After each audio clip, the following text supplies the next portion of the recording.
Hello friends, मैं हूं राकेश। आप देख रहे हैं नर्सेज अब यूट्यूब चैनल। तो फ्रेंड्स, आज अपन बात कर रहे हैं सीएचओ के बारे में। तो फ्रेंड्स, सीएचओ क्या है, आगे क्या क्या चेंजेस हुए हैं और क्या क्या चेंजेस होने वाले हैं, तो सभी इस वीडियो के अंदर अपन देखेंगे। तो वीडियो को शुरू से तक देखते रहना। वीडियो पसंद आए तो वीडियो को लाइक और शेयर ज़रूर कर देना। तो फ्रेंड्स, सबसे पहले बात करें सीएचओ। तो सीएचओ है कम्युनिटी हेल्थ ऑफिसर, और कुछ ही स्टेट के अंदर इसको mid level health care provider के नाम से भी जानते हैं। वैकेंसी आती है उसमें भी MLHP के नाम से ही वैकेंसी आती है। क्वालिफ़िकेशन की बात करें, रिसेंट क्वालिफ़िकेशन और जो अभी जो क्वालिफ़िकेशन चल रही है उसके बारे में, तो क्वालिफ़िकेशन है इसमें GNM और BSc नर्सिंग इसमें एलिजिबल होते हैं। साथ में जो BAMS जो कैंडिडेट होते हैं वो भी इसमें एलिजिबल होते हैं। रिसेंट जो चेंजेस हुए हैं, चेंजेस इसके अंदर ये हुए हैं कि BSc नर्सिंग होना चाहिए और साथ में उसके पास CCH का सर्टिफिकेट भी होना चाहिए। CCH का जो सर्टिफिकेट है ये कहाँ से मिलता है? ये सर्टिफिकेट है जो अभी जो बैच चल रहे हैं, जैसे कि 2019 का जो बैच पास आउट हुआ है, उस बैच के अंदर लास्ट ईयर के अंदर जो 4th ईयर होती है, 4th ईयर के अंदर ये सर्टिफिकेट है वो करवाया जाता है। जब एग्ज़ाम होता है, फाइनल एग्ज़ाम के साथ में एक एग्ज़ाम CCH का भी साथ में हो जाता है। अब आगे क्या होगा कि आगे जो भी वैकेंसी आएगी, जैसे कि MP CHO के अंदर इन्होंने CCH का सर्टिफिकेट मांग लिया था, तो आगे जो भी वैकेंसी आएगी तो उसके अंदर भी CCH का जिसके पास सर्टिफिकेट होगा वो ही CHO बन पाएगा।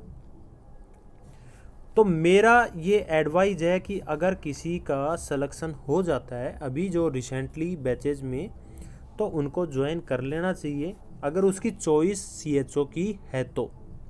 क्योंकि आपका जो पास आउट ईयर ओल्ड है और आपके पास CCH का सर्टिफिकेट नहीं है, तो आप आगे CHO नहीं बन पाएंगे। नेक्स्ट है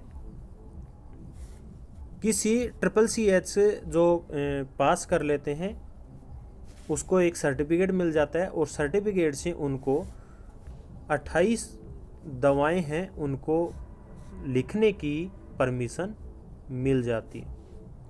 CCH का सर्टिफिकेट के बाद में अगर कोई प्राइवेट प्रैक्टिस भी करना चाहे तो वो भी प्राइवेट प्रैक्टिस भी कर सकता है। उसको क्या करना होगा कि उनका जो CMHO होता है उनसे, या फिर CMO, कुछ एक स्टेट में CMHO बोलते हैं, कुछ एक स्टेट में CMO बोलते हैं, तो CMO से वहाँ से उनको परमिशन लेनी होती है। परमिशन लेने के बाद में वो प्राइवेट प्रैक्टिस भी कर सकता है। ये तो हो गया लीगल तरीका। इलीगल तो वो वैसे भी कर सकता है विदाउट परमिशन के। अब अपन नेक्स्ट बात करते हैं। रिसेंट क्या होता है कि एक एंट्रेंस एग्ज़ाम होता है और उस एंट्रेंस एग्ज़ाम को पास करना होता है। अगर किसी कैंडिडेट ने पास कर लिया तो उसको 6 मंथ की ट्रेनिंग दी जाती है, और उस ट्रेनिंग के बाद में उसको फिर एक एग्ज़ाम देना होता है। 6 मंथ की ट्रेनिंग के बाद में एक एग्ज़ाम देना होता है, और उस एग्ज़ाम को जो पास कर लेता है उसको हेल्थ एंड वेलनेस सेंटर पे पोस्टिंग दी जाती है। अगर कोई कैंडिडेट उस एग्ज़ाम के अंदर फेल हो जाता है तो उसको हेल्थ एंड वेलनेस सेंटर पे पोस्टिंग नहीं दी जाती। अगर मान लो किसी कैंडिडेट फेल हो गया तो उसको अगेन एक मौका और मिलता है, और उस मौके के अंदर अगर वो पास कर लेता है तो फिर उसको हेल्थ एंड वेलनेस सेंटर पे पोस्टिंग दे दी जाती है। अब ये जो बैच हैं ये साल के अंदर 2 चलते हैं, और पहला जो बैच होता है वो जनवरी के अंदर और दूसरा बैच होता है वो जुलाई के अंदर। गवर्नमेंट ऑफ इंडिया का टारगेट है कि ऑल इंडिया के अंदर 1,50,000 जो CHO हैं वो पूरे भरने हैं हेल्थ एंड वेलनेस सेंटर के ऊपर। टोटल जो हेल्थ एंड वेलनेस सेंटर है ऑल इंडिया के अंदर 1,50,000 हैं, और टोटल जो CHO 2025 तक का टारगेट है, 2025 तक 1,50,000 CHO बना देंगे ऑल इंडिया के अंदर, और उनको हेल्थ एंड वेलनेस सेंटर के ऊपर पोस्टिंग दे दी जाएगी। अब जो रिसेंट जो बैच चल रहे हैं वहाँ पर क्या होता है कि 6 मंथ की जो ट्रेनिंग दी जाती है उसके अंदर इग्नू पूरा खर्चा वहन करती है और इग्नू ही एक एग्ज़ाम कंडक्ट करवाती है और इग्नू के द्वारा ही सिलेबस फिक्स किया जाता है। अब अगर जो कैंडिडेट हैं जिसकी हेल्थ एंड वेलनेस सेंटर पे पोस्टिंग हो जाती है तो पोस्टिंग होने के बाद में उसका काम क्या होता है, तो काम की अगर बात करें तो जो candidate health and wellness centre के ऊपर पोस्टिंग हो जाती है तो उसको वहाँ पर आशा और एएनएम जो होती हैं वो उसके अंडर में काम करती हैं। आशा है जो कि विलेज लेवल से हिस्ट्री कलेक्ट करके लेके आएगी, जो फोल्डर होते हैं उनको भर के लेके आएगी और उस फोल्डर में जो डिटेल होती है उसको सीएचओ खुद भरे या फिर आशा से या फिर एएनएम से उसको पोर्टल के ऊपर फिलअप करवाया जाता है। अब इसके लिए सीएचओ को एक टैबलेट दिया जाता है या फिर एक सीएचओ को एक लैपटॉप दिया जाता है। टैबलेट के साथ में उसको वाईफाई का एक सेटअप दिया जाता है या फिर लैपटॉप होता है तो उसके साथ भी एक वाईफाई का सेटअप दिया जाता है। उसके द्वारा वो डेली की जो रिपोर्ट होती है उसको पोर्टल के ऊपर फिलअप करेगा। ये एक मेन काम होता है। दूसरा काम होता है कि जो सीएचओ होता है उसको मंडे टू सैटरडे ओपीडी देखनी होती है उसके हेल्थ एंड वेलनेस सेंटर के ऊपर, जिसमें कि उसको बीपी भी मेजर करना होता है, शुगर भी मेजर करनी होती है और जर्नल जो हेल्थ चेकअप होते हैं वो भी सभी एक सीएचओ को करने होते हैं। अब जो प्रोग्राम होते हैं जो गवर्नमेंट ऑफ इंडिया के द्वारा चलाए जाते हैं, अगर वो प्रोग्राम के अंदर एक सीएचओ का इन्वॉल्व होता है तो उसको पीबीआई दिया जाता है। जैसे ही ये प्रोग्राम इंडिया के अंदर ख़त्म हो जाएंगे तो पीबीआई जो देना होता है जो गवर्नमेंट के द्वारा वो बंद कर दिया जाएगा।